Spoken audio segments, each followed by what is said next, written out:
2024ನೇ ಸಾಲಿನ ಶಿವಯೋಗಿ ಸಿದ್ದರಾಮೇಶ್ವರ ಜಯಂತಿಯನ್ನು ಸರ್ಕಾರದ ಆದೇಶದಂತೆ ಜನವರಿ 15ರಂದು ಆಚರಣೆ ಮಾಡಲಾಗುತ್ತಿದೆ. ಸದ್ಯ ಇದರ ಹಿನ್ನೆಲೆಯಲ್ಲಿ ಚಿಂತಾಮಣಿ ತಾಲೂಕು ದಂಡಾಧಿಕಾರಿ ಸುದರ್ಶನ್ ಯಾದವ್ ಅಧ್ಯಕ್ಷತೆಯಲ್ಲಿ ಸಮುದಾಯದ ಮುಖಂಡರೊಂದಿಗೆ ಜಯಂತಿ ಪೂರ್ವಭಾವಿ ಸಭೆ ಹಮ್ಮಿಕೊಳ್ಳಲಾಗಿತ್ತು. ಆದರೆ ಸಭೆಗೆ ತಾಲೂಕು ದಂಡಾಧಿಕಾರಿ ಗೈರು ಹಾಜರಾಗಿದ್ದು, ಪೂರ್ವಭಾವಿ ಸಭೆ ನೇತೃತ್ವವನ್ನು ತಾಲೂಕು ಪಂಚಾಯಿತಿ ಕಾರ್ಯನಿರ್ವಹಣಾಧಿಕಾರಿ ಆನಂದ್ ಮತ್ತು ನಗರಸಭೆ ಪೌರಾಯುಕ್ತ ಚಲಪತಿ ವಹಿಸಿಕೊಂಡಿದ್ದರು. ಇನ್ನು ಸಭೆಯಲ್ಲಿ ಸಮುದಾಯದ ಭವನ ನಿರ್ಮಾಣ ಸಂಬಂಧ ಕೆಲ ಮುಖಂಡರು ಕೂಡಲೇ ಜಮೀನನ್ನು ಗುರುತಿಸಿ ಭವನ ನಿರ್ಮಾಣಕ್ಕೆ ಒತ್ತಾಯಿಸಿದರು. ಆದರೆ ಇದರ ಬಗ್ಗೆ ಮುಂದಿನ ದಿನಗಳಲ್ಲಿ ಕ್ರಮ ಕೈಗೊಳ್ಳುವುದಾಗಿ ಅಧಿಕಾರಿಗಳು ಭರವಸೆ ನೀಡಿದರು. ಆದರೆ ಇದರಿಂದ ಸಿಟ್ಟಿಗೆದ್ದ ಸಮುದಾಯದ ಮುಖಂಡರು ಪೂರ್ವಭಾವಿ ಸಭೆಯನ್ನು ಬಹಿಷ್ಕರಿಸಿ ಹೊರಬಂದು ಆಕ್ರೋಶ ವ್ಯಕ್ತಪಡಿಸಿದರು.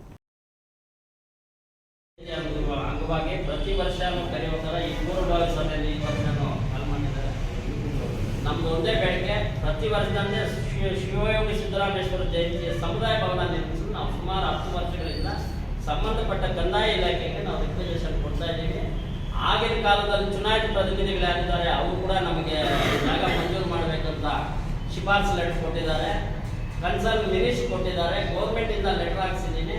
ಅದ್ರ ಜೊತೆಗೆ ನಾನು 4-5 ಜಾಗಗಳನ್ನು ಗುರುತಿಸಿ ಇಂಥ ಕಡೆ ಇಂಥ ಸರ್ವೆ ನಂಬರಲ್ಲಿ ಇಷ್ಟು ಜಾಗ ಕಂದಾಯ ಇಲಾಖೆದಿದೆ, ಇದನ್ನೇ ನಮಗೆ ಮಾಡಿಕೊಟ್ರೆ ಅನುಕೂಲ ಆಗುತ್ತೆ. ನಾವು ಸುಮಾರು ಸರ್ತಿ ಮನವಿ ಕೊಟ್ರೇನು ಕಂದಾಯ ಇಲಾಖೆಯವರು ನಿರ್ಲಕ್ಷ್ಯದಿಂದ ನಮ್ಗೆ ಸತತವಾಗಿ 10 ವರ್ಷದಿಂದ ಹಂಗೆ ತೊಳ್ಕೊಂಡೇ ಹೋಗ್ತಾ ಇದ್ದಾರೆ. ಈಗಿನ ಪರಿಸ್ಥಿತಿಯಲ್ಲಿ ಯಾವ ಮಟ್ಟಕ್ಕೆ ಬರ್ತದೆ ಅಂದ್ರೆ, ನಮ್ಗೆ ಹಿಂದಿನ ಸರ್ಕಾರದಲ್ಲೋ ಇಲ್ಲ ಒಂದು 2-3 ವರ್ಷದಿಂದ ನಮ್ಗೆ ಕೊಟ್ಟಿದ್ದರೆ ಸುಮಾರು 25ರಿಂದ 50 ಲಕ್ಷ ಗ್ರಾಂಟ್ ನಮ್ಮ ಸಮುದಾಯ ಭವನಕ್ಕೆ ಬರ್ತಾ ಇತ್ತು. ಈಗ ಸರ್ಕಾರ ಇರೋ ಪರಿಸ್ಥಿತಿಯಲ್ಲಿ ನಮ್ಗೆ ದುಡ್ಡು ಬರುತ್ತಾ? ಇದಕ್ಕೆ ಯಾರು ಹೊಣೆ? ನಾವೇನು ಚೆನ್ನಾಗಿ ಬರ್ತಿರೋ ಸಮುದಾಯನ ನಮ್ದು ಗೋವಿಂದ ಸಮಾಜ ಎಲ್ಲಿಂದ ತರೋದು? ನಾವು ನಮ್ಮ ಸರ್ಕಾರದಿಂದ ಅನುದಾನನೇ ಇದ್ದಂಗೆ ಮಾಡಿದ್ದಾರೆ. ಹಂಗಾಗಿ ನಾವು ಈಗ ನಾವೆಲ್ಲರೂ ಕೆಲವರು ಅಧಿಕಾರಿಗಳಿದ್ದೀರಾ, ಕೆಲವರು ಹೊಸದಾಗಿ ಬಂದಿದ್ದೀರಾ, ಇದಕ್ಕೆ ನಾವ್ಯಾರು ಹೊಣೆ ಅಲ್ಲ, ಇನ್ಕ್ಲೂಡಿಂಗ್ ತಹಸೀಲ್ದಾರ್ ಕೂಡ.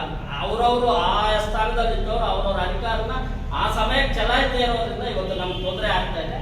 ಹಂಗಾಗಿ ನಾವೆಲ್ಲ ಸಾಮೂಹಿಕವಾಗಿ ನಮ್ಮ ಸಮುದಾಯದ ವತಿಯಿಂದ ನೀವು ನಮಗೆ ಸಮುದಾಯ ಭವನಕ್ಕೆ ಜಾಗ ಫಿಕ್ಸ್ ಮಾಡಿ ಪ್ರಪೋಸಲ್ ಕಳಿಸ್ದಿನ ಮತ್ತೊಮ್ಮೆ ಮೀಟಿಂಗ್ ಸೇರಿ ನಾವು ಅವತ್ತು ಅದ್ದೂರಿಯಾಗಿ ಮಾಡೋದಕ್ಕೆ ನಾವೆಲ್ಲರೂ ಎಲ್ಲ ಸಮುದಾಯ ಎಲ್ಲ ಮುಖಂಡರು ಎಲ್ಲ ಇಲ್ಲಿರೋ ನಮ್ಮ ಪದಾಧಿಕಾರಿಗಳು ನಾವೆಲ್ಲ ಸೇರಿ ಒಮ್ಮತದಿಂದ ತೀರ್ಮಾನ ತಗೊಳ್ತಾ ಇದ್ದೀವಿ. ಹಂಗಾಗಿ ಈ ಸಮುದಾಯ ಈ ಸಭೆಯನ್ನು ನಾವೆಲ್ಲ ಸಾಮೂಹಿಕವಾಗಿ ಬಹಿಷ್ಕರಿಸ್ತಾ ಇದ್ದೀವಿ.